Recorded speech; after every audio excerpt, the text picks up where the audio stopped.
Good morning. Can you say good morning, boys? Good morning. We are off to school. Since Mama had a baby, Daddy gets to take the boys to school now since she's not going to work. Every day. Today's the last day I'm taking you. Mama's going to take you tomorrow because it's your last day of school. Is that exciting? Finally, you get a day off. Finally, you get a day off. Yeah, I know, right? You get that 90 day off. 90 days off, yeah. What? Before me.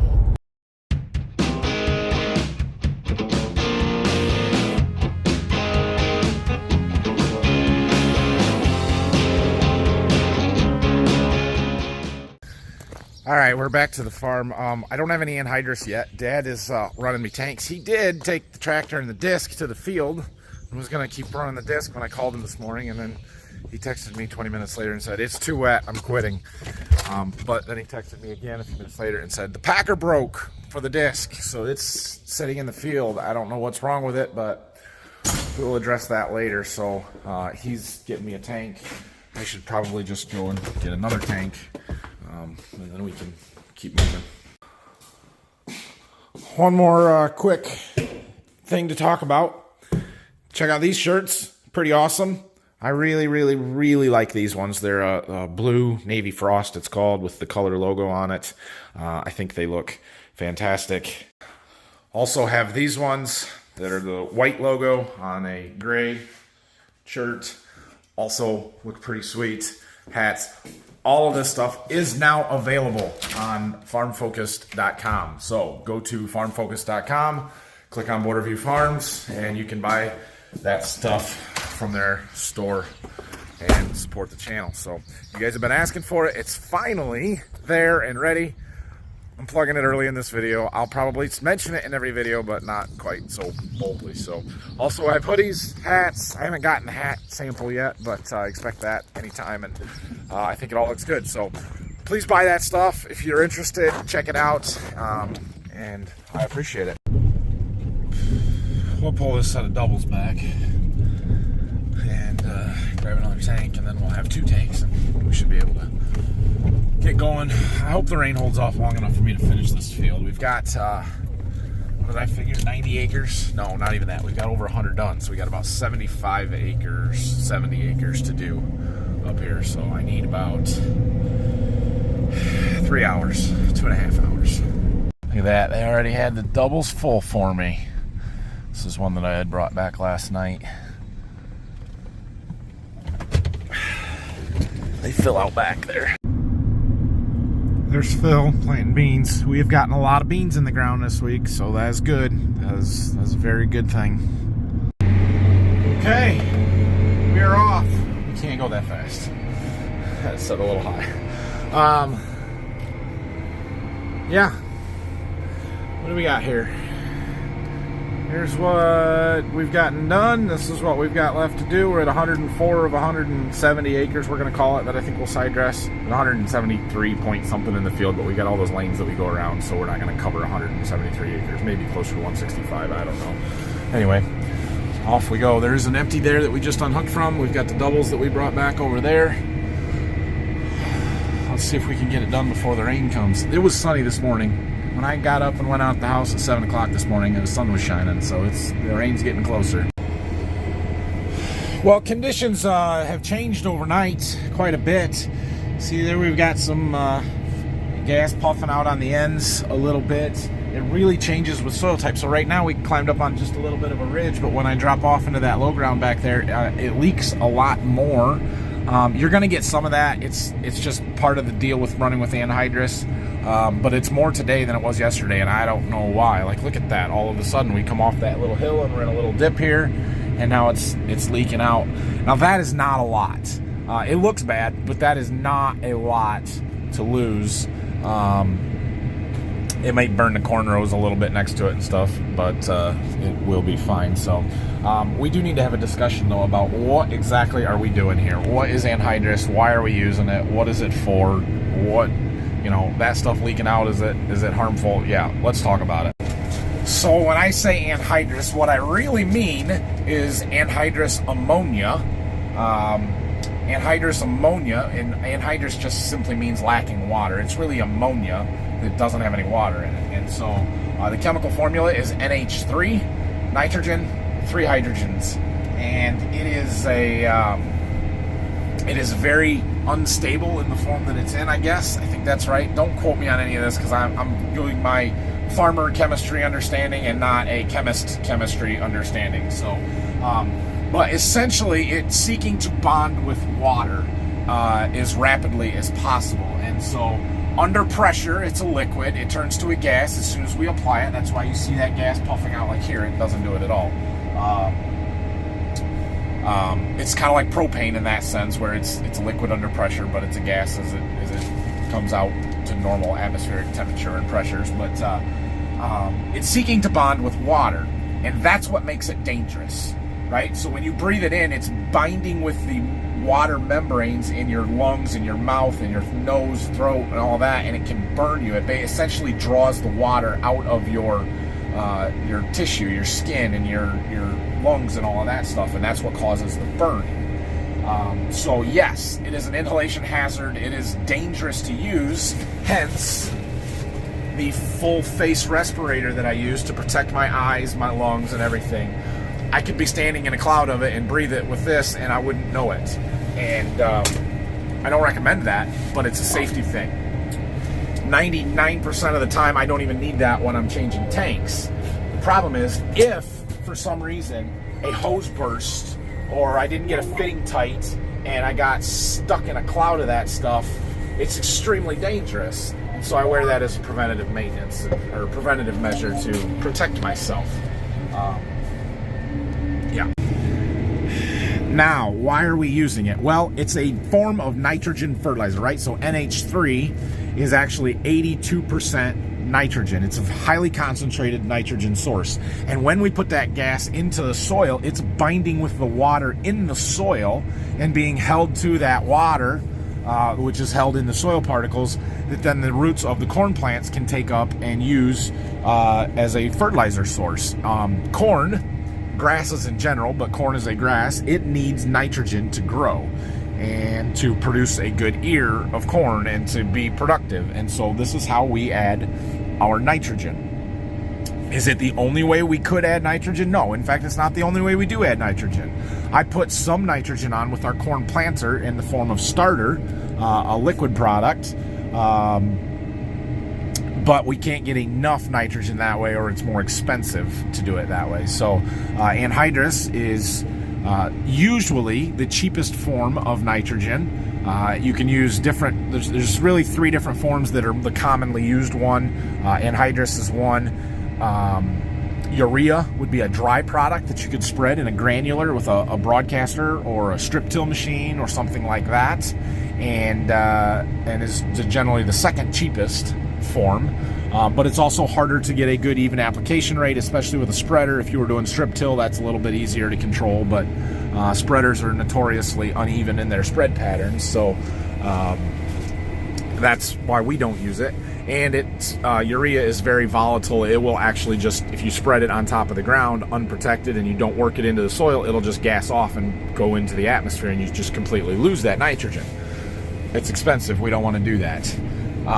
The other form that is pretty common and a lot of people use is 28%, or in other parts of the country 32% liquid nitrogen, UAN, which is urea ammonium nitrate, I believe, but it's a liquid product. Around here we use 28. It's 28% nitrogen, and we use that on our wheat through the sprayer. You can get a good even application with it. The problem with that is, 1, it's too expensive. Generally, it's the most expensive form of N that we use, and 2, you're handling way more volume, right? Because this product is 82% nitrogen, and you guys see how many tanks that I am trading in and changing all the time. 28 is 28% nitrogen, so the volume that you have to put on per acre, there's essentially 3 pounds of N per gallon. So if I wanted to get 150 pounds of N, which is on the lower side of what we put on, that's 50 gallons to the acre, and you're constantly filling and carrying a ton of weight through the field with that. So what's happening when we inject this into the soil is that it's bonding with the soil water there, and it's forming NH4 instead of NH3. Essentially, it's stealing a hydrogen atom from a water molecule in creating NH4 and OH, which would be hydroxide. So you get this ammonium hydroxide, or they split, and you have ammonium and hydroxide, and they're separate, and that then can store it on the soil particles and the cation exchange sites, and it's a very complicated process, but it's efficient, it works well. This stuff leaching off into the atmosphere, it's not a problem. The atmosphere is 78% nitrogen as it is. Essentially, this stuff is going to break down and form N2 gas through denitrification or different processes, and it's just lost. The problem is it's expensive and we don't want to lose it, so we're trying to limit that loss to as minimal amount as possible. But that's what we're doing. Hope that answers some of your questions on why, how, what, all of that stuff. If you have some more, leave them down in the comments section. Alright, first tank's empty. Not good, we got raindrops. I don't know how far we're gonna make it. Yeah, I don't know about this. How long we're gonna be able to go here. We got 2 sets of doubles. That's enough to finish this up here, so we'll do what we can. It's not quite as critical as the corn planter because, well, while we do have gauge wheels that the dirt will eventually stick to, it's just affecting the depth of the anhydrous, not the seed, and that's not as critical. As long as it's staying in the ground and sealing, and it's not all bleeding out, we can keep going until it gets real sticky. So we can push it a little bit farther than we can with the corn planting. But those raindrops are accumulating quickly. Well, I'm at least going to get this one triangle done here, so that's good. We're getting there. We just got to finish this triangle in a little bit here. But it's raining pretty good. Okay, well, let's see here. We got that triangle done. And we've got just like 2 rounds to do here. I made 1 pass up, and my tank is literally, says 0. It should be empty. It didn't run empty, but it's got to be close enough. And we're right next to the other one, so we're going to go switch it right now, and then we're going to finish this. We're going to make it. Last pass of this field. So what I've failed to tell you is that over there by that house, over there, there's 13 acres. A little separate field that we've got to go and do too. So we'll see if we can get that one done now. I would like to, rather than driving this home and put it in a barn or wherever we're going to put it, and then having to drive all the way back up here, because it's a long trip since we have to go around the bridge. There's a bridge on this road right over there that is a 10-ton bridge, and we have a 20-ton tractor, so we're not going across it. Still sprinkling, and it's sticking to my gauge wheels a little bit, but for the most part we're still sealing pretty well. It's just those 2 rows in the tracks that are the worst. This field does not have any super high rate zone, anything in the 200s, so we're able to cruise a little bit higher here, higher speed. We're doing almost 9 miles an hour, and this won't take very long. It's still raining. Dad just called me. He's taking his pickup to a guy about 5 miles south of here, and he says, hey, it's raining harder here, 5-mile warning, so we got to go. It's wet. If I didn't have that much 2 acres to do, I would be quitting. We're gonna finish our 2 acres. Done. We made it. All right, fold her up. Back to the barn we go. That's a big chunk to get out of the way. That's awesome. Yeah. We got a little dirt piled up on our tractor too. It's all right. It'll lubricate our tracks up. It was too muddy when we finished. Oh well, it's done. It's like clockwork. It rains, you show back up at the farm, and the salesman starts stopping by. Guy wants to sell me a floor sweeper. I told him I already have one, but if he wants to get it out and clean my floor, I guess I'll let him. Well, you get 1/10 of an inch of rain and everything screeches to a halt. So, I'm gonna go home and grab some lunch and see my baby, and we'll come back later this afternoon and find something to do. I don't know what. Okay, well, I know this looks the same as the last time when I was leaving to go to lunch, but I've been back around, talked to Dad for a little bit. One of my seed customers that's just down the road called me and he's like, hey, I got a few bags of beans to bring back to you. Can I bring them? And I'm like, well, why don't I just bring my trailer and pick up the empty boxes and get the seed and all of that, and we'll just do it in one shot. So we're gonna go do that. All right, well, I got those couple of boxes picked up. He had 5 paper bags of beans. Brought them back, no big deal. I'm just gonna walk past some of the stuff in the plots, just see if there's any stark differences as things are jumping out at me here. I doubt we'll see much, but you never know. It's worth a look. Soybean plot here. They all look pretty decent. If you ask me, there's just not a lot of differences this early in the season, so happy with them. Only 3 intro beans that we've got. All right, here's something where we can actually see a little bit of difference, and now is the time of year to see said difference. So one of the agronomic trials that we did in soybeans was a seed treatment trial. And so I am sitting in the split row between Saltro, Cruiser Max Vibrance Saltro treated beans and Cruiser Max Vibrance Elevo treated beans. If you're familiar with either of those products, you know that they're designed to do the same thing. They're for control of sudden death syndrome, or SDS. The Saltro is a Syngenta product. It is one that I would offer and be able to put on and treat through my seed treater. The Elevo is a competitive company, competitor to it. Different active ingredients designed to do the same thing. And so when we look at the Saltro beans, you can see we've got a little spotting on some of the leaves. I believe that is herbicide damage, actually. But looking at the cotyledons here, they're very green, healthy.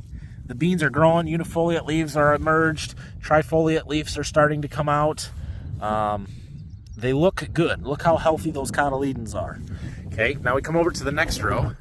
These are the Elevo treated beans. And these leaves are tore up. I don't know if that is, I think it's insect feeding, actually. I'm a little surprised by that because it shouldn't matter. But look at the cotyledons. You see that brown on the edges? See it on all of them? That Elevo is known for damaging the cotyledons on young soybean plants as they are emerging. And that slows them down. They are always just a little bit behind because of that early season damage. And so the Saltro doesn't do that. It's a better product, and it performs just as well, or if not better, on the SDS, the design of it and what it's designed to control. So yeah, that's why we do these little side-by-sides, to be able to show that off. Just looking down the rows of this corn plot, there's not a whole lot of difference to be seen from here. They all kind of look about the same. Look good. I'm happy with them all. Well, since it's rained, we decided to come and take a look at our wheat crop. See, it's getting close to time to spray the head scab fungicide. You can just start seeing some heads poking out. Not quite there yet. We got to wait until it's flowering. We're not there, but maybe this weekend, first of next week. Here's another wheat field. This is the first planted stuff that we had, different variety as well, and it's farther along. It's going to need to be sprayed first. There's a bug eating, but still not quite ready. Okay, well, sun's shining now. We ended up with about 1/4 inch of rain so far. They're calling for rain kind of on and off through Saturday, so I am not anticipating being in the fields tomorrow. But if it doesn't rain anymore, we could be. We'll see. That said, we've got plenty to do. We've got some cleaning up to do with some boxes and stuff. We've got some equipment that we can get cleaned up and put away. I'd like to clean out that new barn, the addition back there. We need to sweep the floor out and start getting clean equipment put in there and not dirty equipment and backhoes and stuff like that. We've got a packer that's currently down in the field that needs to get fixed, so we might work on that. I've got some stuff I want to do with the tractor and the Anhydrous bar, that Nitro Alert monitor. Brock got me the wire harness that I needed yesterday. It still wasn't working, so we can mess with excuse me. We can mess with that a little bit.